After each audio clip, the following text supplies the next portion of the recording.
So, the survey questions just got leaked to Howard Megdal. The survey questions got leaked to Howard Megdal, and I haven't seen this. I got a DM from somebody saying that they are literally like talking in riddles. That these are like, that it's basically just like talking in riddles is how I've been heard this described as, where it's like they don't know it. Like, it seems like depending on what answer you give, it could be this could be you unintentionally voting for a strike, stuff like this. But obviously, this is leaked by the 9. I'm going to read what the questions are, and I'm not going to react to anything else Howard Megdal is saying. You can go watch this video if you want. So, anyway, let's take a listen here. Inside the 5 questions. So, to be completed by WNBPA members only. Now, Mick talks hoops, or has currently logged in DBG if you're interested in 2K. That channel exists. But the union recently countered the league's proposal with the players' share of gross revenue growing over the course of a 6-year deal and averaging 26%. Under its current February 20 proposal, the league's offering 50%, which they're not. Everyone has come out and said, we're going to full screen this. We're going to full screen this here. We're going to full screen this here, and I'm going to make myself a lot smaller in the corner here. So, here we are. So, it says here, offering 50% net revenue. It was 70%, but thereabouts, less than 15%. It's probably, that could be right. And remains relatively flat during each year's proposed 8-year deal. Please complete the following survey. The survey will close on March the 3rd at 10 a.m. Eastern time. So, that is the first. That is straight away. Survey question 1. Would you accept the league's proposal 50% net revenue, which is less than 15% in an 8-year deal, or ask the union to keep negotiating? Vote for 1. Yes, I would accept this. No, I would accept. If you vote yes to this, like if you vote yes to these, you're kind of crazy, because 1, like, you should obviously negotiate until the last second. So everyone should have voted no to this. Everyone should have voted no to this. And the problem is, this is 2 questions in 1. The question is literally, would you accept this percentage for this length? Not would you accept an 8-year CBA at X, Y, or Z percentage, or would you accept this percentage on a short term? This is 2 questions in 1. This is a yes-no answer for 2 questions, which is, again, it is what it is, but this is a bad thing. They obviously say yes. But obviously, that's question 1A. Question 1B, if you answered yes, I would accept. Please proceed to questions 1 and 2 below. Question 1B, if you answered yes, I would accept 50%. There is no need to keep negotiating. Are there additional wins that you believe 50%? So basically, if you said there is no need to keep negotiating, what would you, do? What? Like, so basically, if you have answered, accept this, we don't need to negotiate anymore, what else do you want us to negotiate for? What? What? It should just end there. If you answered yes, that should be the end. This is a choose your own adventure book. This should be the end if you answered yes to this. But question 3, if you answered no. Oh, where's question 2? Question 1B. There is no question 2. Okay. If you answered no, keep negotiating. What is the minimum percentage of gross revenue you accept? Accept 1 or only written. Accept 1 only, or write in another amount. I'm putting this out there right now. There is no option. There is no net revenue option. So if you said no, keep negotiating, then you have to give a gross revenue, which the league aren't going to give. So basically, by saying keep negotiating, you are negotiating. You have then basically said to the league, keep negotiating on gross revenue, which is something that they're not going to get. So basically, if you answered no, the league can, in a roundabout way, justify a strike, because they can say 84% of people said they want the gross revenue split, so you're not giving us gross revenue split, you can strike. That's literally it. That's literally it. Like, it is. This is one of these, 2 or 3 questions in a row where I'm like, oh, this is not an ideal scenario. But at the end of the day, that's what this survey was for. It was to almost confuse players. Question 2, sorry. At 15%, the additional wins are housing for most players, retirement benefits, a reasonable season footprint, i.e. training camp does not start before April 1st. which it doesn't. Which it doesn't. Obviously, that was literally a stupid thing that the owners threw in so that they would concede straight away. Obviously, the training camp's not going to start before the draft. Limit on additional games, less than league's proposed 54. Completely reasonable. Reasonable limits on player marketing requirements, shorter term for the CBA. Eliminating the core, but they said to stop negotiating. I mean this when I say this. They answered to stop negotiating. Why are they getting additional questions to continue negotiations? They answered to stop negotiating. Like, they literally answered to stop negotiating. So that should be a nothing burger.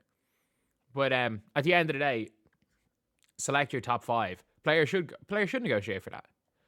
Players should negotiate for that. Question 3 here on the survey. If you answered no, keep negotiating, yada yada, the gross revenue percentage. For me, this question here gives the path to gives the easiest path to a strike, because there is no option. There is no option for a net revenue percentage. And there is no option for let's accept the revenue percentage. There is no option by the looks of things for let's work off the net revenue percentage and try get the salary cap up and try get everything else. Try get all of these. There is no option for bringing in all of these of going extra or trying to get the salary up while the revenue percentage stays something, or like all of these.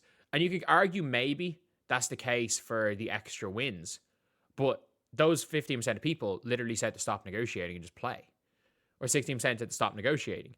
But there is no option for would you accept 15% on a short-term deal if it meant no strike? Like, that's not an option, which is a little bit awkward. But either here. Question 4, given the percentage gross revenue identified above, are there additional wins you believe must come with that percentage? Yes, we must secure additional wins. No additional wins are needed. Please submit below. Like, yeah, no shit. They're not just going to say no additional wins. Like, so if you answered yes, then yes, we must. Given the percent, what?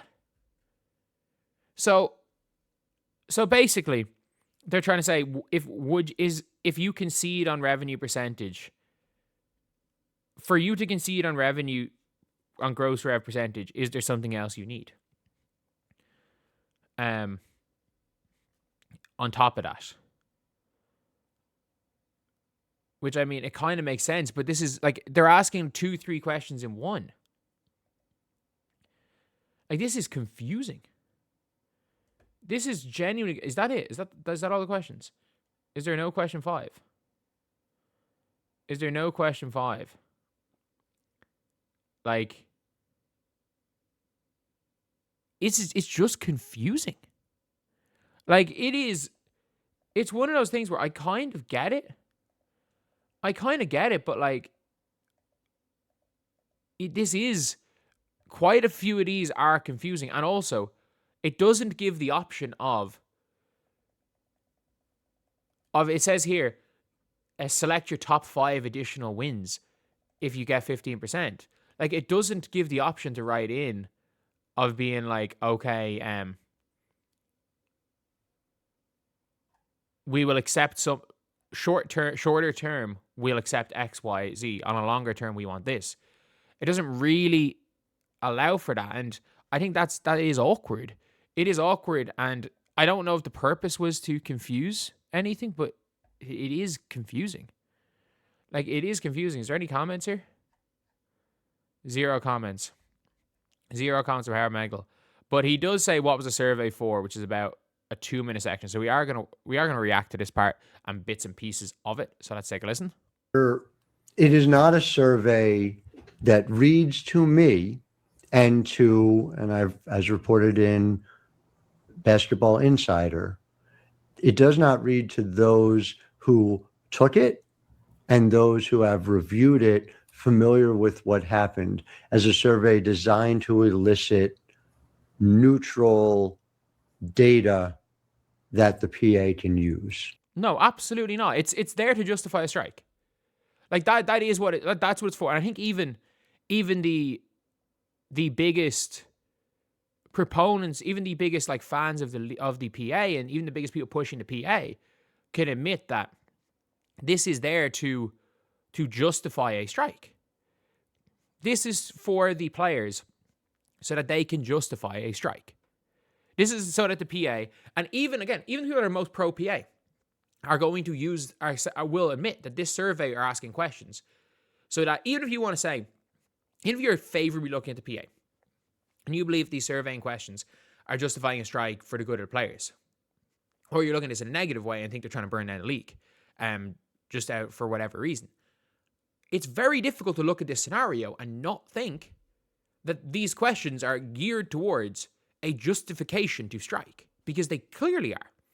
They are clearly gearing towards justifying a strike. And like, it is what it is in that scenario. Whether that is on purpose or not, that was not the design of the survey that went out. It was subsequently overtaken by events because the WNBA came up with a subsequent proposal. But I have to go back to this to close us before we move on, which is, when I say who is this for, it's March the 5th. On March the 1st, we saw a proposal from the WNBA. As of this moment, my understanding is that the league does not even know when to expect a response. So yeah, they're trying to justify a strike. Like Terry Carmichael Jackson, as good as said it, they're trying to wait. They're trying to stall the league out right now, and the league, like there's going to be a delay. That's a given. There's not going to be anything signed by March 10th. The players are not even going to submit a proposal by March 10th, and if they do, it's going to say 24% of net revenue, of gross revenue. It is going to be a 24% of gross revenue. If there is a proposal at all, it's going to be a gross revenue one, which will never be accepted. At the end of the day, the PA are not working, at this stage, are not working towards a resolution that involves them playing the first game on May the 8th. It is very, very clear that even in the most favorable view of the PA, where you think they're all doing it for the good and to get the players paid more, and they think there's an actual possibility of that happening, even in the most favorable view, they want to use a delay for leverage. They are going to try use a delay for leverage. But I'm of the opinion, and I think a lot of people that are a lot smarter than me seem to be of the opinion, that every game that is lost this season is going to negatively affect the players in CBA negotiations. And that the second one game is lost, the best the players can hope for is the current proposal that's being given. They're not going to get more when the owners lose tens of millions of dollars for every week, collectively for every week that nothing happens. So yeah, this is really confusing. And with this being leaked, it's very clear, like, what information they're trying to get. But like, it's one of those ones where this information of, what is the minimum rev split you want? If you got this, what extra do you want? Like, this information specific survey should have been given in October, maybe December. At this stage, by giving wrong numbers from the league, because you planned a survey before the league gave their proposal, the league have given their last two proposals within 72 hours. The players are more worried about appearing united. They're talking about stalling. The players are stalling right now. Like, it is what it is. They're trying to blame the league for stalling. It's the players that are stalling. And look, at the end of the day, this is a negotiation. The players are trying to get what they want, and what they want is gross revenue, which is not going to happen. Especially because, by the sounds of things, again, with the Sophie Cunningham, maybe, like, I hope that she just gave a really bad example, but if the players are being misled into thinking gross revenue means that if you sell a jersey, you make $50. For every one of your jerseys you sell, you make $50. If they're being misled, that's like Sophie Cunningham said, if they're being misled into thinking that's actually what? A 30% gross revenue, or not even $50, $25 even, if it's 25% gross rev, instead of 25 cent, for every jersey that's made, not sold, not just your own, and split evenly between every single person, even if you're a person who sells exactly 0 jerseys. Like, I don't know. I really don't know. But this survey was not to come to a conclusion. This survey was not to make a proposal that the league could accept. This survey is not to make a proposal or is not to be in any way negotiating based off the league's proposal. The players are not negotiating, and you could argue the league aren't either. This is not a negotiation. This is two sides basically saying, in fairness, this is the players saying. I think I heard Robin Lundberg say it, where it's like they're trying to get straight to the end zone, or say it's like they've lowered their offer to going straight to the end zone instead of being completely out of the stadium. Like one that they were never... They've given so many unrealistic offers that their offer right now is still, even though it's a big dip from what they originally offered, is still going to bankrupt the league. Sorry, it still has a chance of bankrupting the league. And anything that has a chance of ending this league is not going to be accepted by the owners, especially the 58% that don't benefit from franchise values rising. The valuation of their share of individual franchises is absolutely irrelevant. Is absolutely irrelevant unless the league wants, because they're not generating revenue. That valuation is irrelevant unless the league buys out everybody. And the league doesn't have the money to buy out everybody. So, yeah, it's a tricky one. But anyway, yeah. That's pretty much it, lads. I'll see you guys.